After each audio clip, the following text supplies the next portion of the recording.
Welcome to The Source, where we combine the headlines with in-depth conversations with the newsmakers themselves. Sitting in for Pinky Webb, I'm Mai Rodriguez. Today on the program, the Armed Forces of the Philippines asks China to behave as it sets a new resupply mission to the BRP Sierra Madre.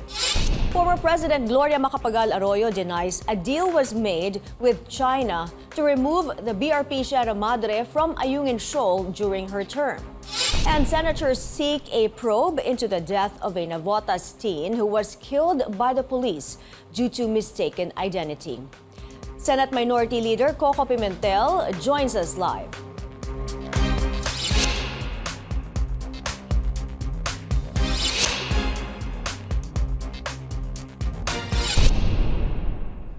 The AFP is set to embark on another resupply mission to the BRP Sierra Madre weeks after the water cannon incident involving the Chinese Coast Guard. It urged the CCG to behave and not meddle in the upcoming rotation and resupply mission to Filipino troops. The military asked China to respect the Philippines' sovereign rights and jurisdiction. Let's go straight to the source of the story, Senate Minority Leader Koko Pimentel. Good morning, Senator. Good morning, Mai. Mayong buntag sa tanan. Sir, thank you for joining us this morning. Let's start with this new resupply mission to be conducted to Ayungin Shoal in the coming days or weeks. While we have yet to see how China will react again to this mission, Beijing maintains it will take the necessary measures to protect its claims. What do you make of this statement? And also, we heard this weekend that the AFP has appealed or called on China to respect, also to behave, to respect the new mission that they'll be conducting. Yes, that's correct. We should inform China that we are actually resupplying our people. No, our people, human beings who are there in the Ayungin Shoal, in that grounded sea vessel. But then, of course, there is really an issue as far as that area is concerned. Talaga namang may banggaan tayo sa ating claims. So therefore, let us anticipate what China can possibly do. And then let us now prepare for what they can possibly do. And then take advantage of the fact that the contested or the involved area is closer to what we call Philippine mainland. So alam na dapat ng AFP at saka ng Philippine Coast Guard anong ibig kong sabihin. Yes, Senator. Well, should the AFP deploy more assets then to the area in order to make these resupply missions actually reach the BRP Sierra Madre? Correct. Redundancy, surplus, all assets coming from a lot of places.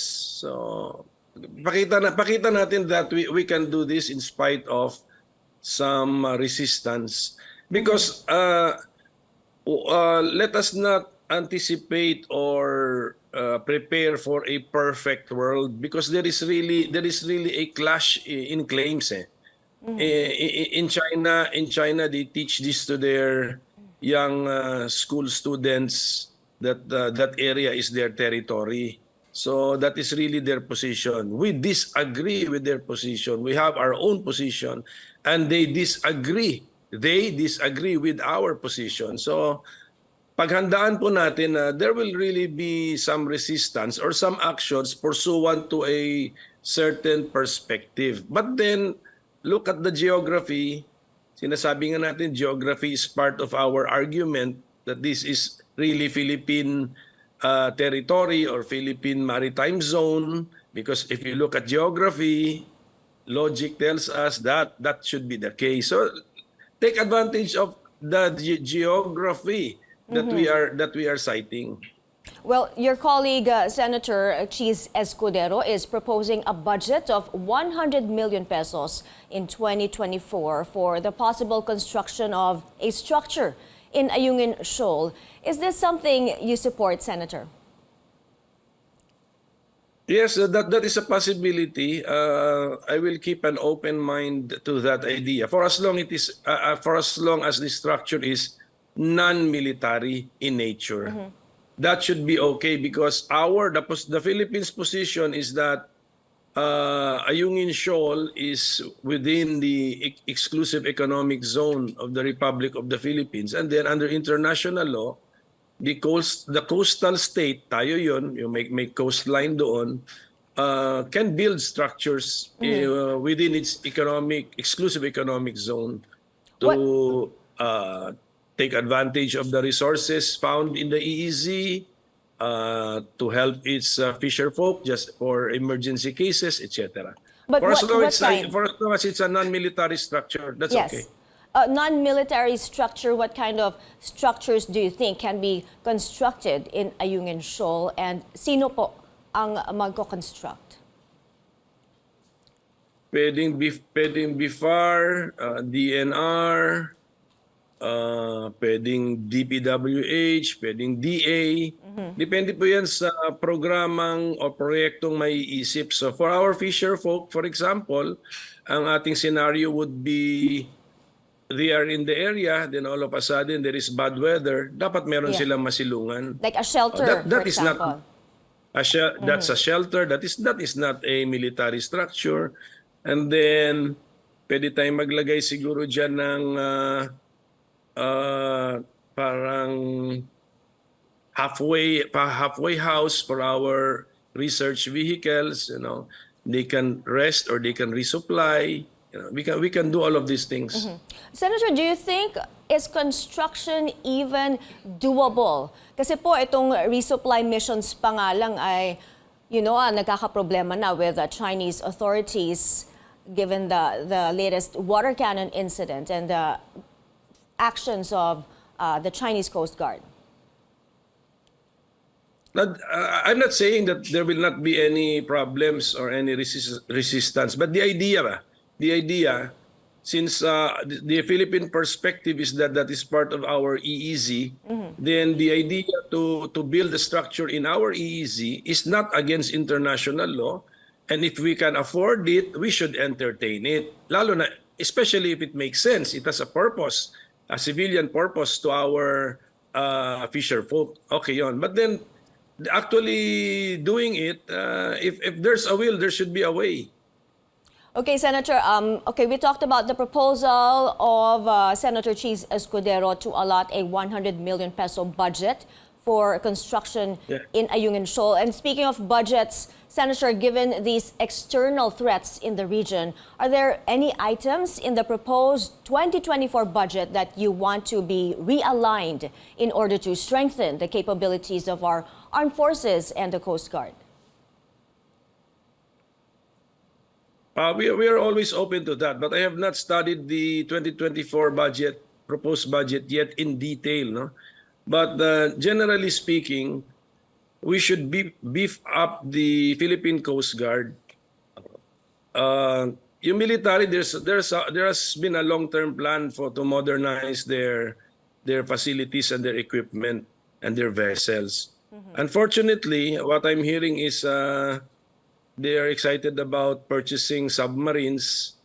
I'm personally very much against the idea because I do not see how a submarine can help us resupply any of our outposts. I do not see how a submarine can help us during disaster periods to deliver relief goods.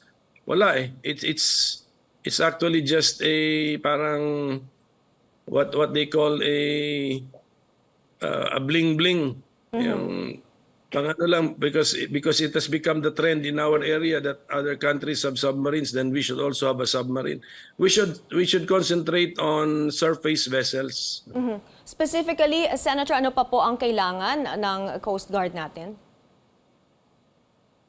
Surface vessels, more speedboats, Maybe helicopters would be very practical, and of course their warehouses, their take jump off points, etc. Yes. Well, going back to the Ayungin Shoal, China remains unfazed over its claim that there was a promise to remove the BRP Sierra Madre from Ayungin Shoal, Senator. And former President Gloria Arroyo already denied this. The sons of former President Joseph Estrada also denied this claim.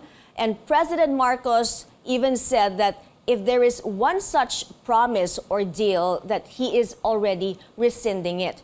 But as a lawmaker, is there even a merit to investigate? Do you think this should be investigated? No need to investigate this. No, I have been a senator for more than 10 years now. I have never heard this claim except until now.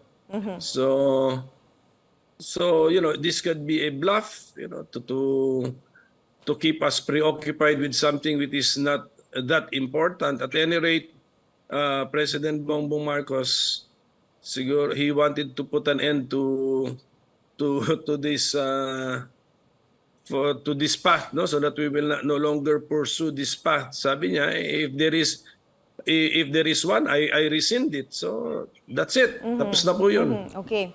Well, we'd like to get your thoughts, Senator, on the appointment of former DFA Secretary Ted Locsin as special envoy to China. Well, we already have our regular ambassador to China, and that ambassador uses the network of the state of the People's Republic of China. So a special envoy must supplement, no, the connections, the official state bodies of the People's Republic of China. So that is now my question: what would is former Secretary Teddy Boy Locsin close to Chinese society?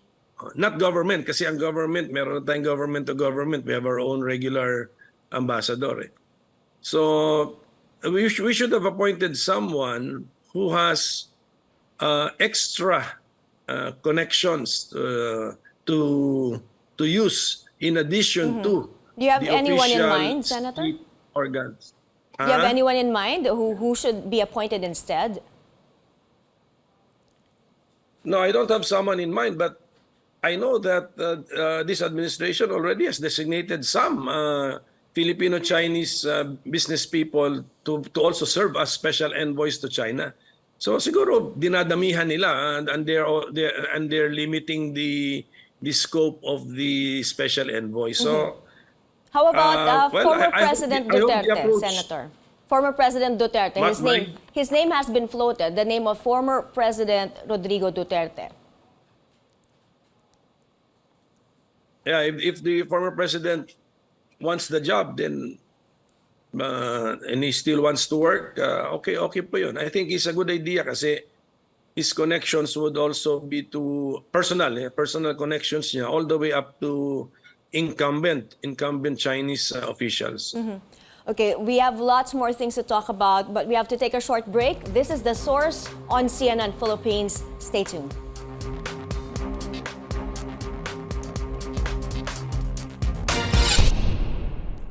You're watching The Source on CNN Philippines. I'm Mai Rodriguez. Our source today, Senate Minority Leader Koko Pimentel.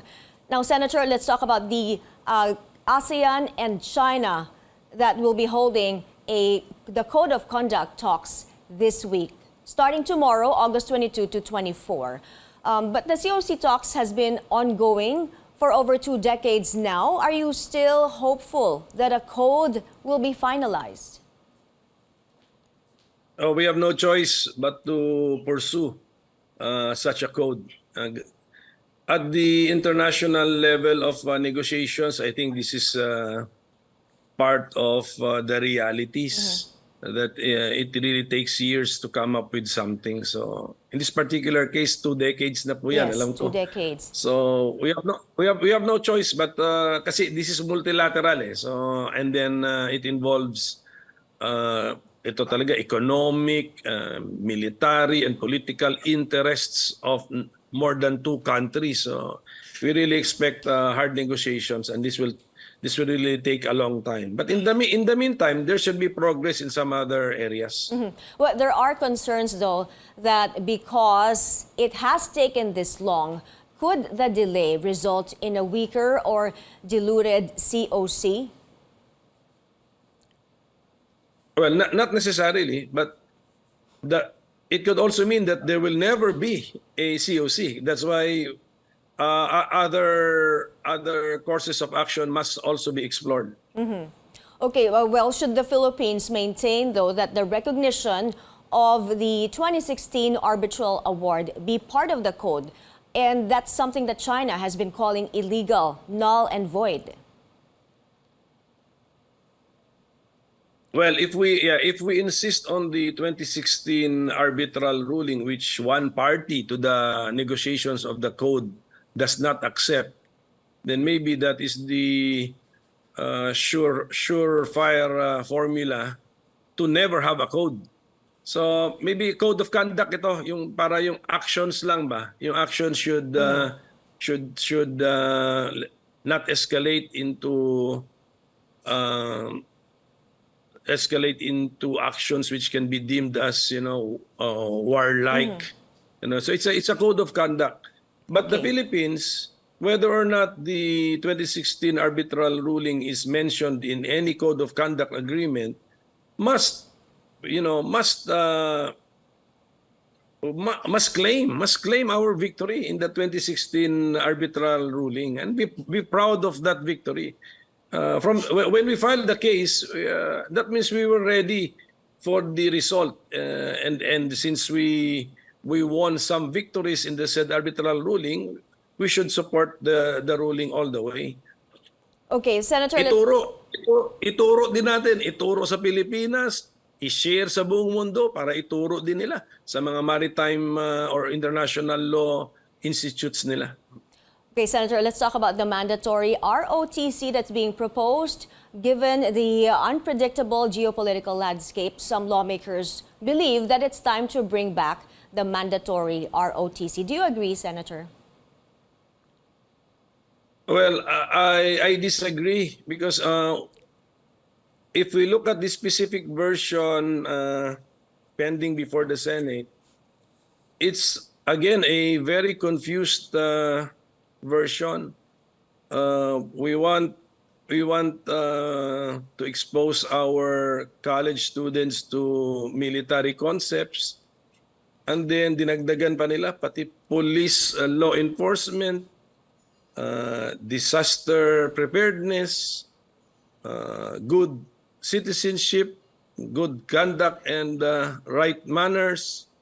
So medyo I mean it's such an unfocused bill. I do not think we can achieve all of the goals in that bill. So that is a very specific objection to a specific bill. But concept-wise, those who want to take up ROTC, basic ROTC, and then advanced ROTC are not prevented from doing so.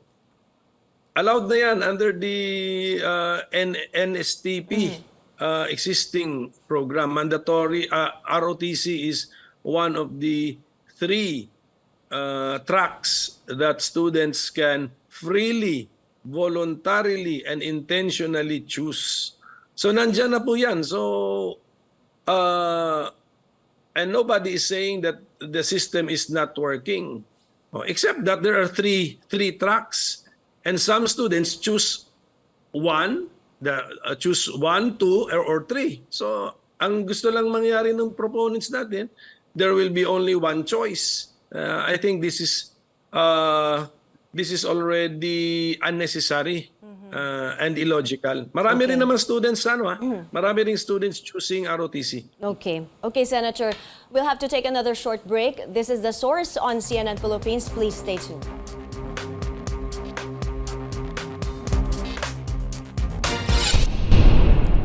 You're watching The Source on CNN Philippines. I'm Maya Rodriguez. Our source today, Senate Minority Leader Koko Pimentel, Senator, you are seeking a probe into the killing of 17-year-old Jemboy Baltazar in Navotas by policemen. What should be the focus of this Senate investigation? Why this happened, and then what happened, and a lot of other things. No? Ang darating ito, babalik ito sa Police Manual of Procedure.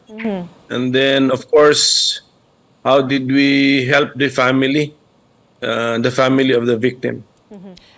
Senator, there has been a lot of talk about the operational lapses by the Navotas police. How do you think can these be prevented?